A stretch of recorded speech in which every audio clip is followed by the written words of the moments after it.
introduce yourself, and that way we'll get that in recording. Everybody knows who you are already, mostly, but if they don't, they will now. So my name's Eric Wilberg. I'm 26 years old, and I'm from Raleigh, North Carolina.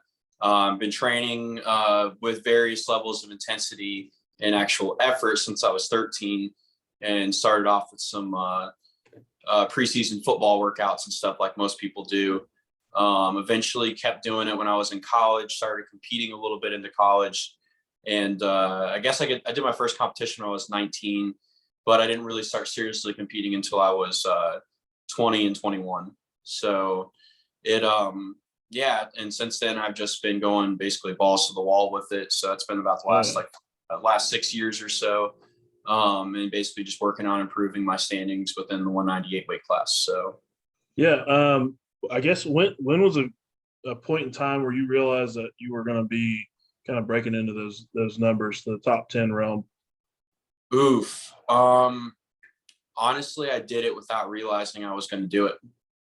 So I never Did you just compete and you're like, oh crap, I'm top 10? Or yeah, I used to have a really negative kind of mindset about like, oh well, I'll never be that good, or I'll never be that strong, and stuff like that. And then I went into a meet in South Carolina in October of 2018. That's when I first met Stacy Bird.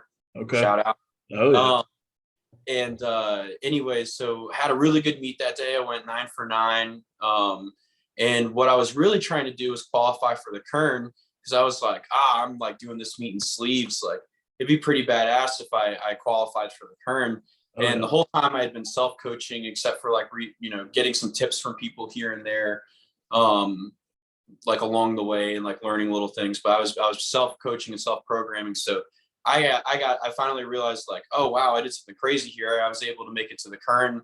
Once I got to those last 2 deadlifts, I was realizing like, okay, I can make this happen. Finished the day off with a 1824 total. And that put me at number 9 or number 10 at the time. I think it was number 9 for a few weeks, and then number 10 and eventually dropped down and stuff. But yeah, and I had no clue. And then it was like right around that time that like open powerlifting started their thing. So I was able to search and realize like, wow, I'm number 10 in the world. Like maybe I am pretty good at this. But I didn't have any confidence in making it to that point, and didn't realize that. Yeah. So that was, what year was that? 2018. So that was 2018. Just about 3 years ago. Okay. And then we had met prior to that, right? At Biltmore. We met down in the basement of Biltmore.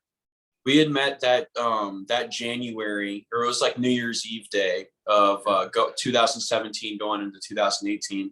And it's interesting that I actually remember I kind of like injured my back a little bit for a month or two. Yeah. Deadlifting way too heavy. Yeah. I remember 675 for 2, and at the time I had never pulled 675.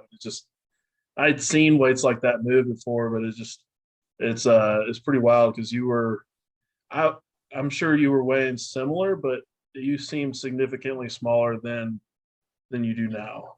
Oh no, I was probably only about like 205 at that point. Yeah. Okay. So 10 pounds less. And your frame, how tall are you? 5'7". 5'7". So 10 pounds of basically muscle, because you sit pretty low body fat.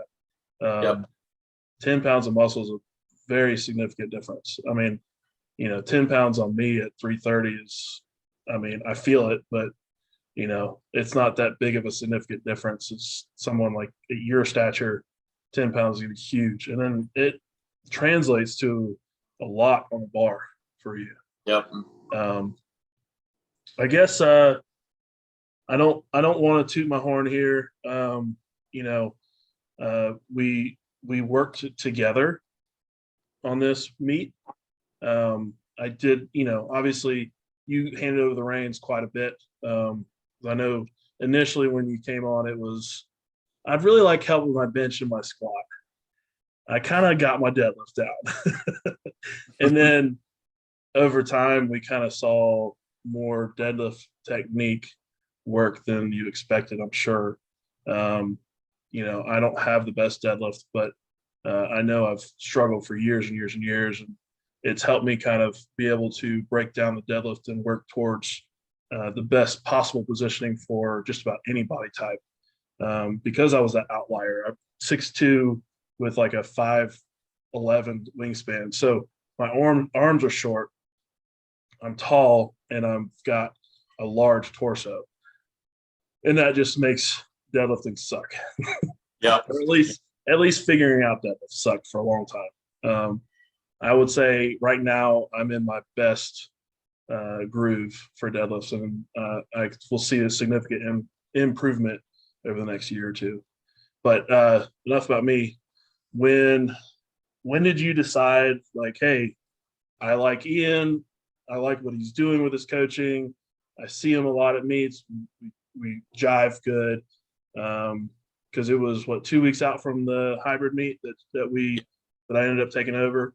I was super stressed out, and Oh yeah, lifeline. So talk about that real quick, before the hybrid, like what led you to decide? Because I think it was a month out you actually reached out and said, hey, you're one of the possible candidates, and I was like tickled to death, so here's this top 10 individual that by all shapes and means, he's a better powerlifter than me, is reaching out to me for coaching. And I got nervous actually. And I was like, but at the time I just started a gym. I had done a lot of things where I was stepping out of those nervous boundaries. And I knew that the gym wouldn't be started if I hadn't taken that leap. So Eric's putting trust in me. I'm going to take the leap when he says yes. So what kind of led you to make that decision? So it was all of the little things that you noticed over time. There were a few times where we happened to be at a meet together and you pointed out a couple things that no one had ever thought of. Typically not necessarily the best thing to say to someone, to just anyone, because they start freaking out about it. Yeah. But there was little corrections that I didn't realize the true impacts of that were preventing me from excelling. So I think one of them in particular was pushing down to the bar. I was overactivating my pecs. And so people don't realize that, like, yes, your pecs are going to have to flex to co-contract and keep the shoulder joint stable along with your lats. But if you start by pushing down, grabbing the bar, and then tightening up, the sequencing of the whole sequencing of the movement is off, because you're flexing pecs the tightest, and they're just going to pull forward and round you over as you deadlift. T-spine extension is going to have an issue, which is what I had a huge issue with. And I would always end up getting gnarly pec cramps on third deadlifts and stuff, like the really deep ones, like deep down inside, that just like hurt for a little bit afterwards. And so that helped me. And I realized that was like, that helped me like a lot. And it also helps too, because people just don't realize like how much all this stuff is related. So it's like, just fixing that alone and not making my pecs cramp up even more after I've already benched heavy started like to alleviate some issues I had going on with my shoulder at the time. Also when, when that happens too, it makes it that much tougher to keep a good extension on squats. Because again, we're always getting cramped down in here. And you would think that it's weird that like just deadlifting alone would be causing that issue, but it's a compounding cycle almost with it too, because then it also messes up with your ability to keep yourself extended. And so we start rounding over more. We're not able to arch as much in the bench press. And I always have a bunch of pec issues. And so that really gravitated me towards you, as well as just knowing that like you would be able to help me with my bench. And I was having all these pec strains and stuff, and they were starting to lessen up as time was going on. And I was starting to do a bit better, but it still had some improvement to be done, and I was still going into hybrid banged up with such and a pec that I had pulled multiple times in the last like 2.5 months leading up to it. So 2 weeks out from hybrid showdown, showdown, right? Hybrid showdown. Miami, Florida. Was it February? Yeah. Or March? Yeah, February of this year. And he's like, I need you to just take over. It's like, what? Because you sent me everything that you were doing, and it was an Excel spreadsheet, and it was just, I mean, I'm a fairly smart guy, and it was so overcomplicated. Just going into the depths that you did on that, I knew that all I had to do was just pull you back some. And so that's what we did. We pulled the volume back. We pulled a little bit of intensity back, mainly on squats, because squats were what tears you up, and then worked you into like a very, very, very mini peak taper into that meet. Basically, because you were on your way to getting hurt or bombing out of the meet just because of the fatigue buildup that you had. So if there was anything I could do was to pull the fatigue off and keep you safe leading into that meet. And then what did we hit at hybrid? 1868. I went 9 for 9 and was actually able to hit a PR total of 11 pounds, which going into it, I was pretty banged up. I had missed all of the attempts that I really wanted to hit in training for my maxes to peak off.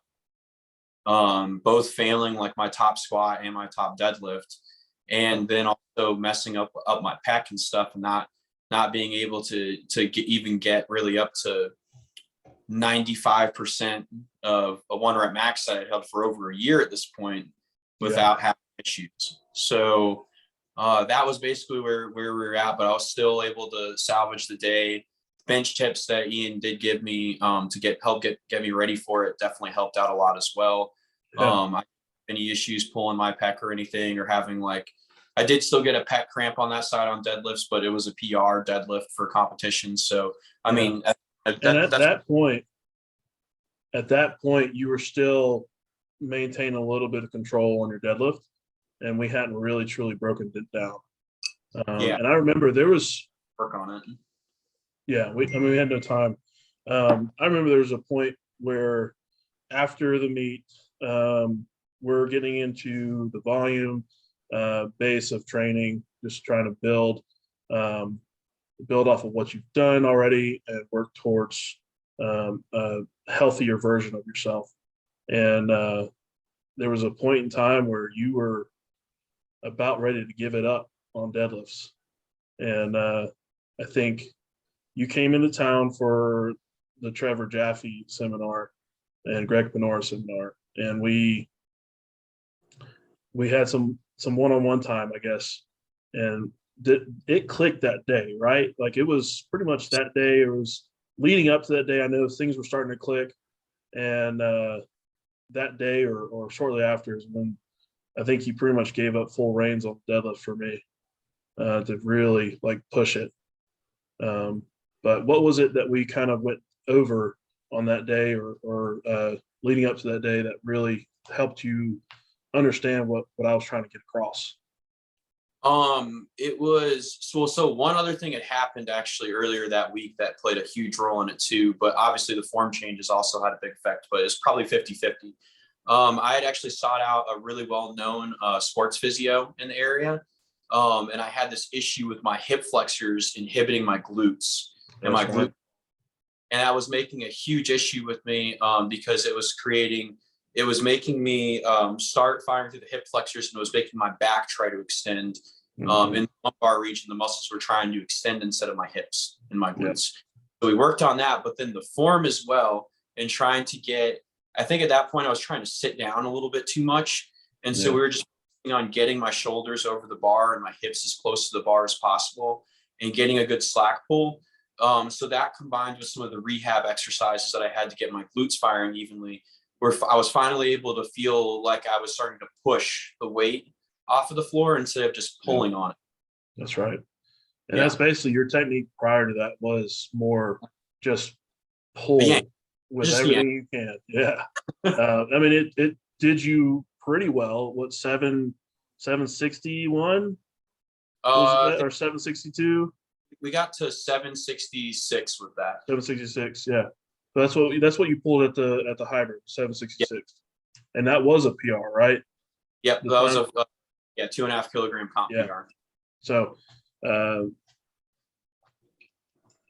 that's not a shabby number, right? And that's for me, for anybody that may be looking at the dynamic of your and my relationship is how is this guy that doesn't barely pull 700? I've pulled 700 at that point, but at 198, 220, 242, 275, 308. So what, 6 weight classes above is pulling less. Well, yes, it was daunting, but like I said, if I'd never taken that leap, I think you know, we wouldn't have jived as well either. And that deadlift maybe, I don't know. You're an athlete and a top level athlete, so I think you would have at some point you would have sought out the right person if I had said no. Which obviously I don't know if I thank you before or whatever, but I always appreciate you taking me on as a coach. It was huge for me. And but enough mushy gushy stuff. What I think too helped me as a coach was I took your shirt off. Like I said, hey, let's start deadlifting with our shirt off. It was here at the gym. I said, take your shirt off. And one of the beauties of Eric being at such a lean body weight is I was able to see pec engagement for his deadlifts. And so we were able to get away from that because I was able to see that. But, you know, you're not going to get that with everybody. Obviously, Eric has a high level of muscle tone and muscle maturity to where if he takes his shirt off and he deadlifts incorrectly, you're going to see it in his pecs. So that was just a small thing that I was able to figure out that helped me as a coach. Well, the other big thing too was also the bracing and changing the bracing. I forgot about that. That was the other. So my lower back has an extreme degree of just extension in general, like to my glutes. So it's really easy for it to want to hyperextend in the movement. So one of the things that we worked on was getting me to tuck my hips and my lower pelvic floor forward a little bit, go ahead and brace that, then reach down to the bar and try to focus on extension mainly in the upper back, in the thoracic spine. But obviously still, if you're trying to extend the spine, like you're going to extend everywhere. And so I was able to find like that. It would look like it's rounded as I'm setting up, but then as I would brace and pull the slack and tension out and extend my back, it would put me into a really good neutral position. Right. And it took a little while to get used to it, but because it was also in that position, my hips were able to get closer to the bar and I was able to find a little bit more leverage. That's right. So we want to keep our hips as close to the bar as possible. That's why sumo seems to get the most amount of weight off the floor with the least amount of body behind the bar, because the leverages allow for that hip to be very, very close to that bar, and that bar path and the distance between the bar and your hip joint is so close, so narrow that your ability to load up more and more weight on the bar is greatly increased. As conventional deadlifters go, we don't have that that positioning that a sumo core, but we're still going to try to get as much to that position as possible. So I know a lot of times I've been beat this into my head many times. It's vertical shin, vertical shin, vertical shin behind the deadlift bar. But what does a vertical shin do? It puts your hips further away from the bar and creates a need for more force to move that bar. So for me, like I've been able to deadlift in the 7s because I moved my knees over the bar. And I was stuck at like 680 something for a long time. And just being comfortable with letting my knees travel over the bar, not necessarily squatting down, but keeping your hips as high as possible with your knees and your shins connected to the bar is going to create the best possible positioning and keep you the safest position as well. So a lot of that is what kind of worked with Eric. And then let's go ahead and talk about, you want to talk about kind of the training process or just peak? Obviously, we don't want to give too much info on how we got you to where you were, Yeah. Not that people care. I don't know. We'll see. No, we can go over the training briefly. I mean, we just had to simplify things, dumb things down. basically I don't think I had as much main work volume cut down. I think the intensity was dropped a little bit more, and I had a lot more volume dropped from just accessories, just trying to do too much. Yeah. Because I had a lot of accessories that I programmed. Like each day would be like, I don't know, 6 to 7 movements long. And I think in general, obviously not counting the warm-ups and stuff, I think we kept most things to 5. I think some up had 6, but the lower days 5 and then 4 towards the end. Oh yeah. We kept 4 for quite a while. I mean, you had a main deadlift work, an mechanically similar deadlift work, and then I mean, I know core and hamstring. Yeah, basically that was it. You know, just accessory work to keep you recovered for the next training session. We worked up pretty heavy at one point, just to see how your positioning was working with the new setup, and we worked up to 725 for a single. Yeah, somewhere around there. Yeah, and you were fairly fatigued, or something was going on that day. You're doing a seminar. What? The day that you pulled the 725, or I think it was 720, whatever the kilos was, 728. Is that right? You're the kilo whiz. Well, are you talking about like before the peak or during the peak? No. Before, we worked up pretty heavy near the beginning of your training. That's great. No, I remember now. Yeah, you let me work up 5. Yeah. So was it 725 on the dot? Yeah. Okay. So that right there told me he's ready. All we have to do is keep him healthy, keep working that base volume. I like to do heavier working sets when we're leading into peak phase, heavier working set with back down volume sets, not too much. I don't think I really held back the squats for you. Mainly worked on pauses because I wanted the strength out of the hole to be as big as possible, to work on your confidence leaving the hole. Deadlifts, we could load you up a little bit more. That's your bread and butter, and you recover the best from deadlifts versus squats.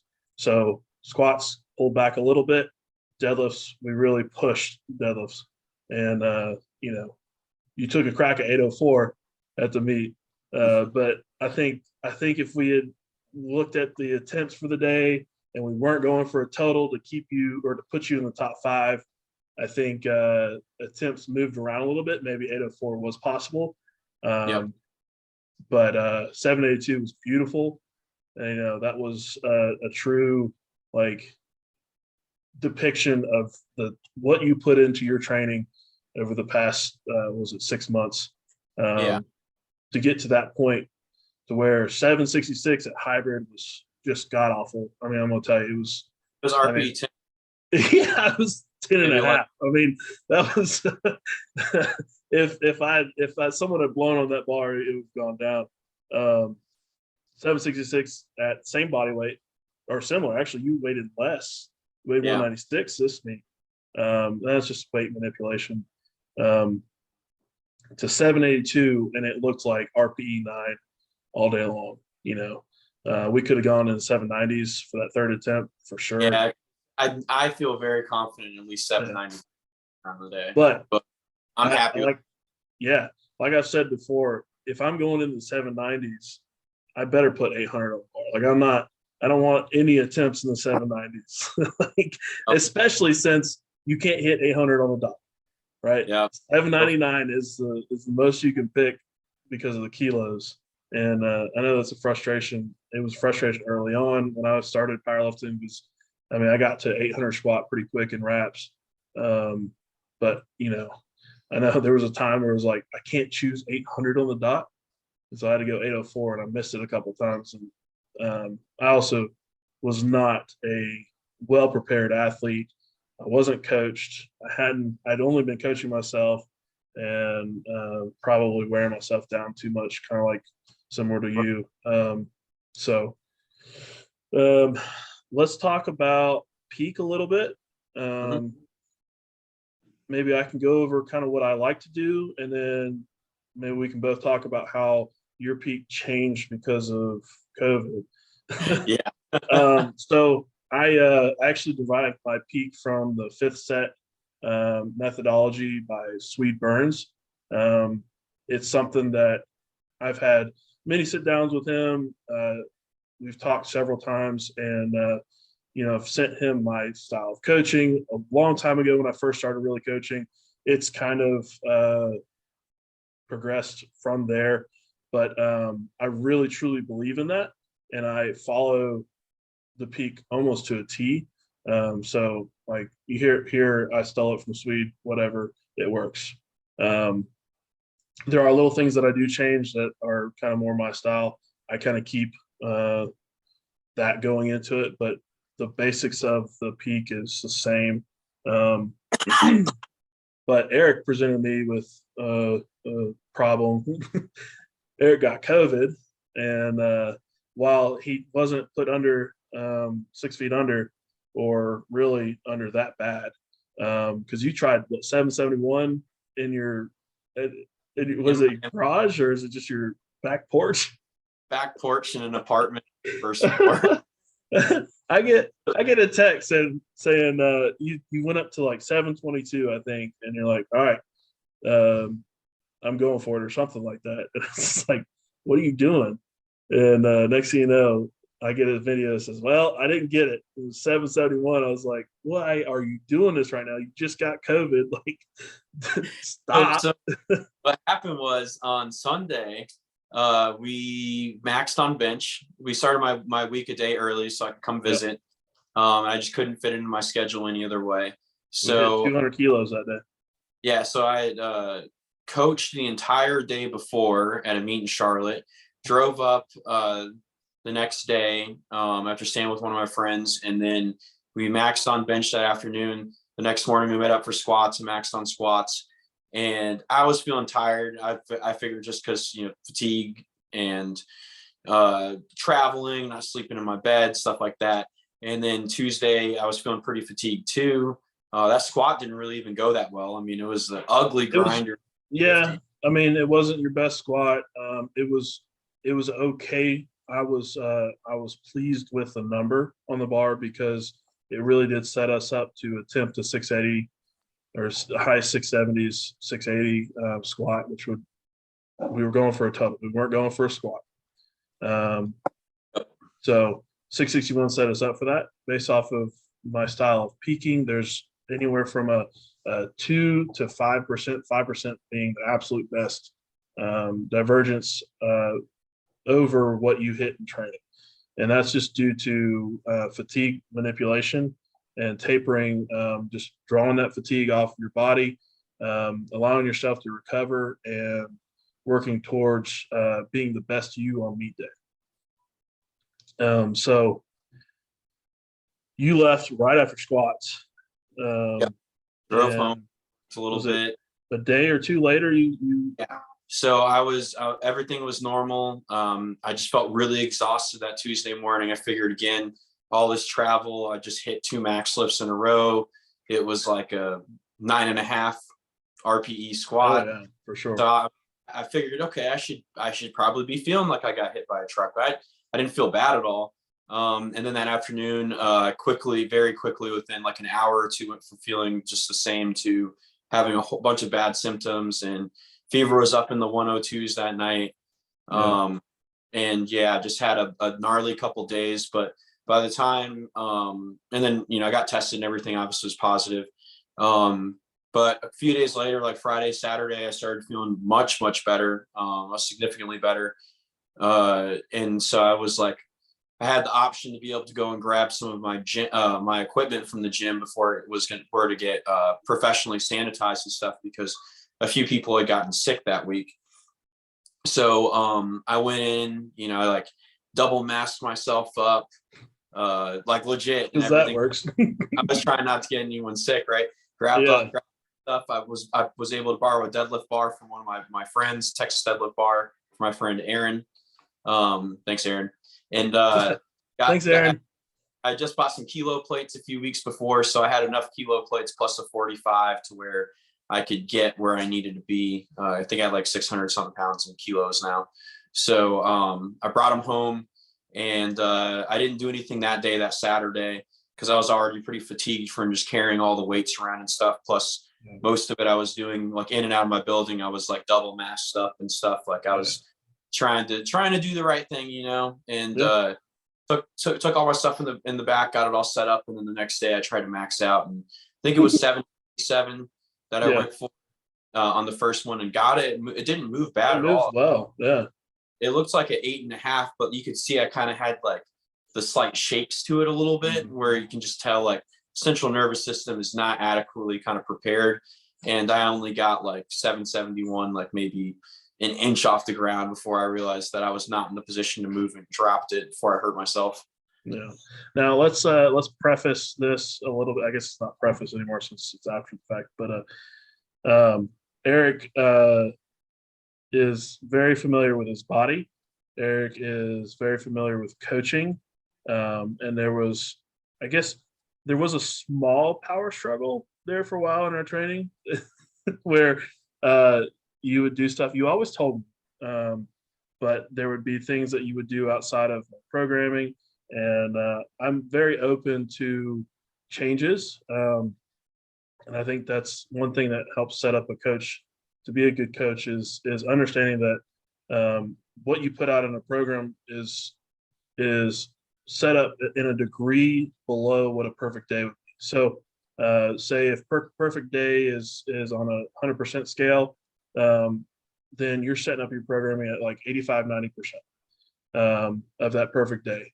But anything can change that could drop that 100% down to 90%. And now you're trying to operate a training day near 100% of a perfect day. So there's got to be variables that can change.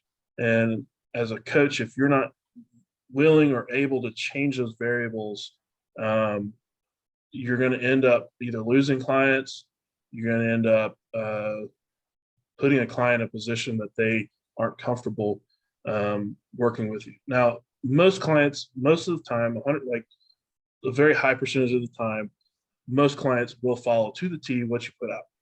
They might vary a little bit. And I vary sometimes. Like my last training for my meet, I had dumbbell stuff that was prescribed to me, and I didn't do it because I was in so much pain. So I have a different coach. I have a Australian strength coach out of Australia, obviously. But he's got a different way of coaching. I do like it, and I've learned a lot from him. But I've also been in some of the most pain I've been in training in a long time. It produces good numbers on the platform, but I've got to take a bigger approach to my recovery, rehab, to be able to work to what he's requiring in training. But yeah, even he has variables that he's willing to change.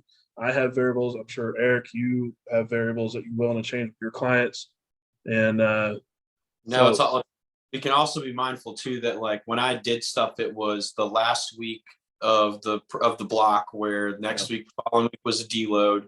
Typically either I did like a AMRAP set to a specific RPE with like, 1 or 2 reps in reserve or something on like bench, or maybe I raised the weight like 10 pounds, maybe 20 pounds on squats or deadlift.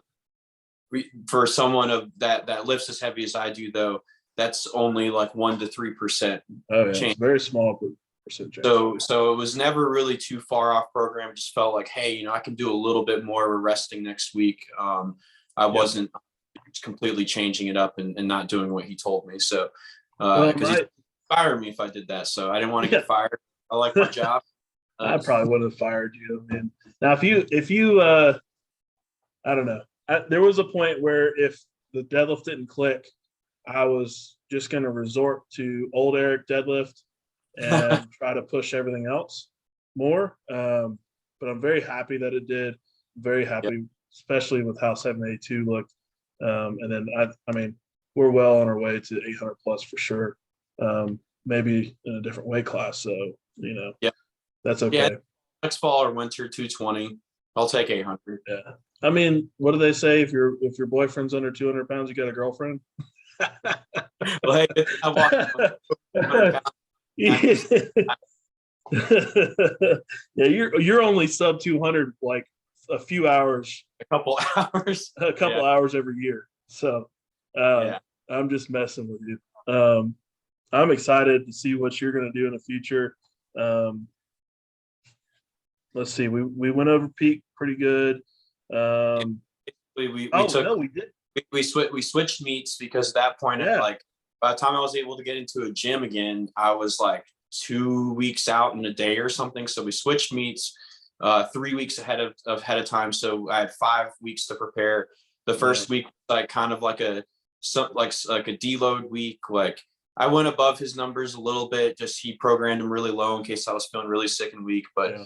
I'm pretty conservative. yeah, did good there. Then for the rest of the peak, I didn't do anything differently as far as numbers go. Did exactly everything that was required of me, other than maybe cutting out like a back off squat set or something here or there because my back was a little tight and inflamed, and not wanting to risk any injuries or anything, and just trying to. So now we're we peaked, cut short, didn't really truly get to our deadlift max during the first peak. You attempted 771, but I mean, for all intents and purposes, we didn't. So we only had two variables of squat and a bench. We basically, I called it an extended peak for the rest of the time. We resorted back to some main work before we headed back into our 5 week peak. Did a quick workup to another 100% week. And then you hit 446 bench. Yep. You hit 661 squat or 666? 661. 661 squat. So there's a good indication. 661 probably moved slower than the 683 on meet day, or pretty close to. Yes. It was probably a little bit slower. Yeah. So there's a little bit what is called super compensation effect, where you build up a certain amount of fatigue, max, and then you taper towards the meet and create this effect on your body to where your body is trying to produce more power, but is being held back by the fatigue. Now that you're pulling that fatigue away, your body still wants to produce that, resilience or pushback, I guess, is a very simple term to say. Squatted that squat at the meet. What was the number exactly? 678. 678. So it wasn't 683. 678. 661 to 678. It's a pretty decent jump from training max to squat meet day, third attempt. And the same thing happened with bench. We got another 2.5 kilos. And then on squat or on deadlift, we went up to 782 and had, I feel like a ton left in the tank. If when you're looking at a coach, look at their lifters. And so me and Eric are a prime example of a good working coach to client relationship where there was a ton of communication. And a coach is really only as good as the client is going to put back and the effort they put back, not only in their lifting, their recovery, their food, but their communication as well. So if you have a coach, obviously this is, we're going to put this video out there, probably definitely on Instagram and maybe some other platforms. I'd like to start a YouTube channel, so maybe this will be my first YouTube video. But if you're out there looking for a coach, go into that relationship being communicative to that coach, and then take on your recovery, your sleep. Well, all that goes into recovery, your sleep and your food, all that goes into recovery. Be serious about it. That was another thing I did for this meet too that was different. Was one thing I made sure that I did was I was like, all right, I told Ian basically before hybrid a month out, I said, hey, this is not really going the best. I'm going to keep doing it. But after the end of this month, I want you to take me on. I'm going to give you at least 6 months to work with me so that we can actually figure things out before we try to get into a peak. And then around that same time, I also ended up hiring a diet coach as well. And who was that? Charles Vogel. Yep. And so Charles Swogel on Instagram. Vogel. Yeah. And he helped me, structure my diet into a good spot. So that along with the training, and then I just tried to be as coachable as possible. And then I was also communicative enough to say like, hey, like, on like that last week of the block, like, hey, I could do a little bit more, I just wanted to push a little bit more in training, or I'd get a movement and, I'd be like, hey, like, incline benches, like I've had a lot of issues with this in the past, like toughed it out. That was good. Cause then I think it helped us, helped our coaching client bond a little bit more, because we had already kind of talked through something I was worried about and a little wary about doing. Ended up being fine. So I ended up getting a little bit more buy-in from it. And then the whole time, like, I just tried to, because like, what's the point of hiring someone, to get better if you're not going to allow them to do their job? Right. I wanted to just not have to focus on that stuff anyways, and just focus on training. So that also meant that I was sending literally the worst angles that I could find of myself. Like, I specifically, like every angle that I did, it's like, you're not going to hide anything. There's issues and stuff. So that way, he could tear it apart or build it up as much as he wanted to. We tore your deadlift apart. I mean, that was, I remember getting some text from you that it was like, I was like, Eric's about to quit. He's going to quit me as a coach. And I'm like, well, I mean, he's got a higher placement. I guess I'll just take my whippings and lick my wounds. But definitely glad that you didn't. And I'm sure you're glad that you didn't as well. Because just getting caught in the trap of being hypercritical, it's really easy, and it takes you, it prevents you from making the progress you want to make. So that's right. So, well, let's wrap it up. We've done this for almost 40 minutes or something like that. So moving forward, we're going to take a break from coaching, or me coaching Eric. We're both coaching athletes, and we're both pursuing our own hopes and dreams, and hopefully about 6 months or so we'll reconvene and pursue the 220 totals. We'll see what we can do. Definitely anybody at 220 or below pulling 800 plus is just nasty.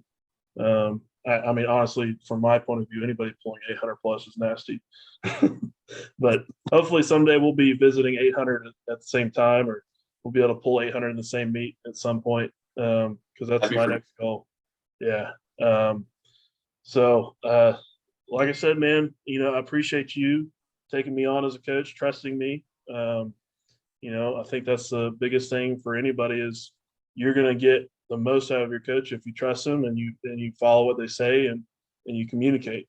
So I think that's the biggest thing to take away from this conversation. I think just put your trust in your coach. If you can't trust your coach, hire someone else. Exactly. But, appreciate you, Eric, and look forward to talking to you again. Maybe talking a little bit more in depth on some other things that we might be coming up with. But I'm going to